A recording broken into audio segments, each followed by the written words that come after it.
नमस्कार। तो चलिए आज बात करते हैं शेखर जोशी की एक बहुत ही मार्मिक और दिल को छू लेने वाली कहानी दाजियो के बारे में। ये कहानी है एक बच्चे के दिल पर लगी चोट की। बहुत ही संवेदनशील कहानी है। चलिए इसके अंदर झांकते हैं और देखते हैं कि कैसे बचपन की मासूमियत और समाज की कड़वी सच्चाइयां यहाँ टकराती हैं। इस पूरी कहानी को और भी गहराई से समझने के लिए हम अपनी बातचीत को इन 6 मुख्य हिस्सों में बांटकर आगे बढ़ेंगे। किसी भी रचना को समझने के लिए उसके रचने वाले को जानना बहुत जरूरी होता है। तो सबसे पहले बात करते हैं कहानी और उसके लेखक की, ताकि एक सही संदर्भ बन सके। तो कहानी के लेखक हैं शेखर जोशी। जन्म हुआ था 10 सितंबर 1932 को अल्मोड़ा में। वो नई कहानी आंदोलन का एक बहुत बड़ा नाम थे। मतलब उस दौर के लेखक जो आजादी के बाद के बदलते समाज और खासकर मध्यवर्गीय लोगों के संघर्षों पर लिख रहे थे। उनकी कुछ और मशहूर रचनाएं हैं कोसी का घटवार और हलवाहा। और हां, दाजू इतनी पसंद की गई कि इस पर चिल्ड्रंस फिल्म सोसाइटी ने एक फिल्म भी बनाई थी। तो कहानी का जो सेंट्रल पॉइंट है वो है बाल श्रम। इसका मुख्य किरदार है मदन, पहाड़ों से आया एक छोटा लड़का जो शहर के होटल में काम करता है। और ये कहानी बस बाल मजदूरी की नहीं है, बल्कि इस बात की है कि कैसे एक इंसान जिसे वो बहुत मानता है उसके मासूम दिल को ठेस पहुंचाता है।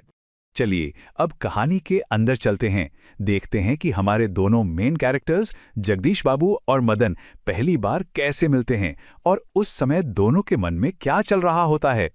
यहाँ पर दो बिल्कुल अलग दुनियाएं आमने सामने आती हैं। एक तरफ है जगदीश बाबू जो शहर की भीड़ में एकदम अकेले हैं, परदेसी जैसा महसूस कर रहे हैं। और दूसरी तरफ है मदन, करीब 9-10 साल का लड़का जिसमें गजब की फुर्ती है, चंचलता है। सोचिए, जगदीश बाबू एक बड़े शहर में आए हैं जहां कोई अपना नहीं है। कैफे की भीड़ में भी वो एकदम अकेलापन महसूस कर रहे हैं।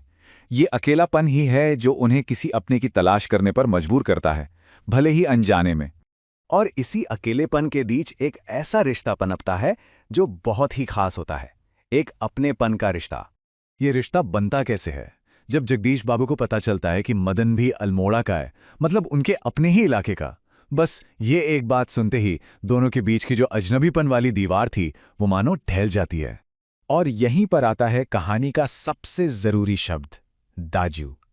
फ्रेंड्स, इस वीडियो को पूरा देखने के लिए आज ही फ्लेक्सी टीचर ऐप सब्सक्राइब करें, जहां आपको मिलेंगे animated videos, digital books, text book solutions, notes, DPP और क्विज।